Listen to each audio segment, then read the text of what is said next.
Abu Double. You know, Formula One has had its fair share of weird ideas over the years, but in 2014, they went for one that pretty much nobody liked. Double points for the final race. Here's the deal. Abu Dhabi, season finale. Normally, a win gets you 25 points, but for this race, 50. The whole top 10 got double. Why?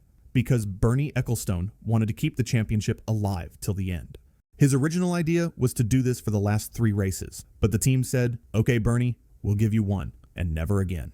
Heading into the weekend, Mercedes had already dominated the year, but the fight between teammates Lewis Hamilton and Nico Rosberg was still alive. Hamilton had 334 points, Rosberg 317. Under normal rules, Lewis could finish 6th and still take the title. But thanks to Abu Double, he now needed at least 2nd place to be safe. And honestly, it could have been chaos. Imagine Rosberg winning the championship with half as many race wins as Lewis, just because of this gimmick. Even Rosberg said he didn't like it, although, to be fair, he admitted it was great for me at the moment. Saturday, Rosberg nails pole. Hamilton, messy qualifying, starts 2nd.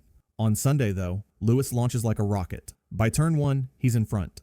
And honestly, that was game over for the title right there. Mid-race, Rosberg's day goes from bad to worse. Locks up, runs wide, loses power, ERS dies. Suddenly, he's sinking down the order, while Lewis turns his engine down just to avoid the same fate. That lets Massa close in on fresh tires, but Lewis keeps it under control, wins by 2.5 seconds, and takes his 2nd world championship. Rosberg finishes 14th, but he still walks into the cool-down room after the race to congratulate Lewis, which, fair play, that's classy. And the double points rule? Yeah, it made 0 difference to the result. The title would have gone to Lewis no matter what. The whole thing got scrapped immediately after. Gone forever. Remembered only as one of F1's dumbest ideas. Move, or else... If you're new to Formula One, the blue flag looks harmless. It's just a marshal waving at a slower car to let a faster one through, right? Well, not exactly. Because over the years, the FIA has turned blue flags from a gentle reminder into a move now or get a penalty order. Back in the 80s and 90s, it wasn't like that. If you were a backmarker and you had even a remote chance of staying on the lead lap, you fought for it hard. Leaders would have to work to pass you. Fans loved the drama, but the frontrunners and the FIA, not so much. Take Suzuka 1998. Jacques Villeneuve wasn't even fighting for the title, but he held up Michael Schumacher just long enough to cause chaos in the championship fight. That moment planted the seed for a stricter system. By 2001, FIA said, enough. The new rule, you see a blue flag, you have 3 marshal sectors, basically 3 sets of corners, to get out of the way. Fail, you get a drive-through penalty. That's not just a slap on the wrist, that's your race destroyed. Then came the early 2000s tech upgrade. Blue flag warnings in cockpit displays, flashing lights on trackside boards, and TV graphics telling the world exactly who wasn't moving over. But stricter rules didn't kill the controversy. Monaco, 2010, peak chaos. Safety car comes in on the final lap. Everyone thinks the race is basically over, except Michael Schumacher, who blasts past Fernando Alonso in the last corner. The FIA said, nope, penalty. Fans left wondering if the blue flag rules even made sense anymore. Fast forward to Abu Dhabi 2016. Max Verstappen's in front of Lewis Hamilton, who's in full, I'm going to back Rosberg into danger mode. Max refuses to let him lap immediately, which gives Hamilton exactly the chance he wanted. No penalty. Just more fuel for the are blue flags too strict or not strict enough debate. And then came the FIA's next invention, the blue flag delta. That's a literal time gap you must lose to the leader once the flag is shown. Too slow? Penalty? Too fast? Well, you're probably not getting lapped in the first place. Fernando Alonso has been one of the loudest critics. In his words, getting lapped now is the end of your race. And he's not wrong. Safety car restarts like Monza 2020 or Baku 2021 have seen entire groups of cars forced to give up position instantly because the leaders caught them at the worst possible moment. What started as a courtesy to keep races clean has become one of the most uncompromising rules in motorsport. And if you're stuck at the back, it's not just the leaders you're racing anymore, it's the stopwatch. Fuel scandal.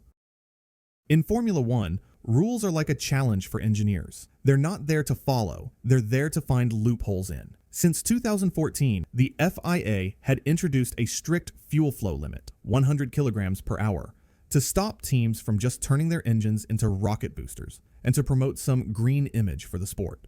Sounds simple enough, right? Well, Ferrari in 2019 made it look anything but simple. That year, their car was a straight-line monster. They weren't just fast, they were embarrassingly fast. Mercedes and Red Bull were looking at the speed trap data like, okay, either Ferrari just signed a deal with NASA, or they're doing something with the fuel that the FIA didn't see coming. The whispers in the paddock were that Ferrari had found a way to bypass the FIA's fuel flow sensor, the device that measures exactly how much fuel is going to the engine every millisecond. The trick? Delivering short bursts of extra fuel between the sensor's measurements. So the system would still read legal, while actually sending more juice to the engine when it mattered most. Red Bull smelled something fishy and went straight to the FIA with a formal question. Is this allowed? The FIA's answer came in the form of a technical directive, continuous fuel flow measurement only. No sneaky fuel spikes allowed. And then, boom. Overnight, Ferrari's straight line advantage disappeared faster than your internet connection when Netflix starts buffering. By 2020, they went from fighting for wins to getting overtaken by cars they used to lap. The best part? Ferrari and the FIA settled the matter with a private agreement. No full explanation, no public penalty, just, we've reached a settlement. Which of course made the conspiracy theories go nuclear. Fans weren't buying it. Rival teams weren't buying it. And to this day, it's one of the most infamous. We're not saying they cheated, but sagas in F1 history. Refueling gone wrong. Cars started with a full 110 kilogram tank, making them heavier, bulkier, and 22 centimeters longer just to fit it all in. Suddenly, drivers had to manage fuel loads for the entire race, and pit stops became all about tires. The upside? Mechanics stopped getting set on fire every other season. Sure, refueling gave us iconic moments, like Schumacher's four-stop masterclass in France 2004, but it also meant too many overtakes happened in the pits instead of on the track. And honestly, Formula One without pit lane fireballs might be less dramatic, but it's definitely safer. This line? Let's talk about the most cursed white lines in motorsport. F1's track limits. On paper, it's simple. Those white lines around the track, they're the law. Keep at least one wheel touching them. You're fine. All four wheels over? Congratulations, you're now a criminal in the eyes of the FIA. Why do they exist? Because without them, drivers would be out here treating runoff areas like bonus track. No grass, no gravel, just a free highway to carry more speed, shave lap time, and make your rival cry. So the FIA says, stay inside. And the drivers say, define inside. Here's how the penalties work. In practice or qualifying, cross the line, your lap's gone. In the race, 3 strikes, you get a black and white flag. Basically, 1 more and you're done. 4th time, 5 seconds. 5th time, 10. Keep going and, well, Esteban Ocon at the 2023 Austrian Grand Prix hit track limits 10 times and ended up with 30 seconds in penalties. That's not racing. That's speed dating with the stewards. And speaking of Austria, 2023. Turns 9 and 10 at the Red Bull Ring turned into a penalty factory. Race control had to review over 1,200 suspected violations. 83 lap times deleted. 12 penalties announced 5 hours after the race. By the time they finished, only Zhou Guanyu and George Russell had 0 lap deletions. Everyone else, busted. The FIA's fix for 2024. Blue lines to help spot violations. AI cameras to catch you instantly. And even little gravel strips at those corners. Instant slowdown. No need for a 5-hour investigation. And then there's the infamous sausage curb. Introduced to scare drivers from running wide. Hit one, and you might launch into orbit. Just ask Alex Peroni in GP3 2019. Or Abby Eaton in W Series 2021. Or Dennis Hauger in F2, who literally landed on another car in 2022. They work, but they're dangerous. So drivers like Lando Norris want them gone. Yuki Tsunoda suggests serrated curbs instead. At least you feel the vibration before you cross over. With a painted white line, no warning. 1 millimeter too far, and deleted.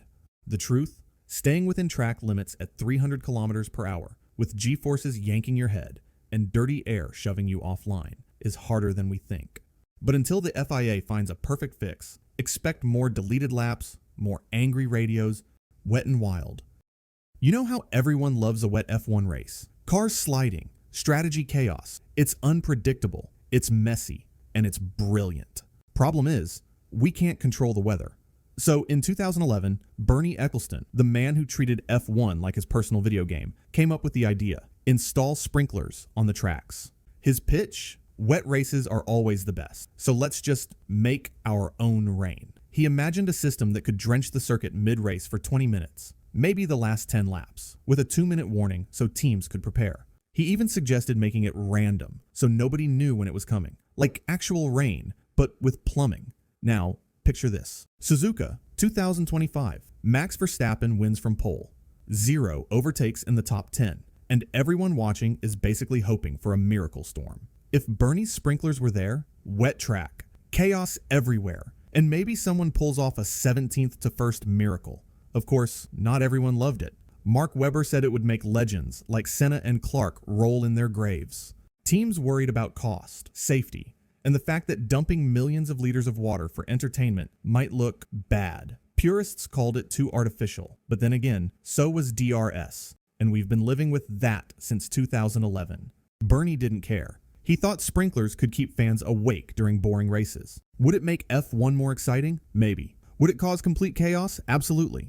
And that's probably why it will never happen, which is a shame, because I'd pay good money to see Ferrari's pit wall trying to guess when the sprinklers will hit. Too many penalties. Formula One loves rules, and sometimes those rules get weird. Case in point, grid penalties for engine parts. Here's the basic idea. Every car's engine is actually a Frankenstein of 6 main parts. The internal combustion engine, turbo, MGU-H, MGU-K, battery, and control electronics. To stop teams from bolting on a brand new engine every race and spending billions, the FIA limits how many of each you can use per season.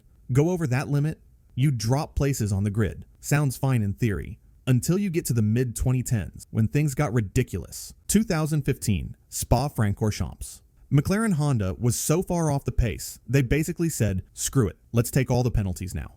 Fernando Alonso got 55 places. Jenson Button got 50. That's 105 places in total, on a grid with only 20 cars. Alonso even joked they should bake a cake to celebrate the world record. Then, there was 2016 Spa, where Mercedes used the system like a Costco run. Lewis Hamilton stacked up 55 places of penalties on purpose, swapping in fresh parts for the rest of the season. Alonso joined him at the back with 35 places. Technically, last row just became VIP section for champions. By 2017, Monza, it wasn't just a couple of unlucky teams. It was raining penalties. Daniel Ricciardo, 25 places. Fernando Alonso, 35th. Max Verstappen, 15th. The qualifying order basically meant nothing. Fans hate it because sometimes a driver nails qualifying, sticks it in the top 5, and still ends up starting dead last.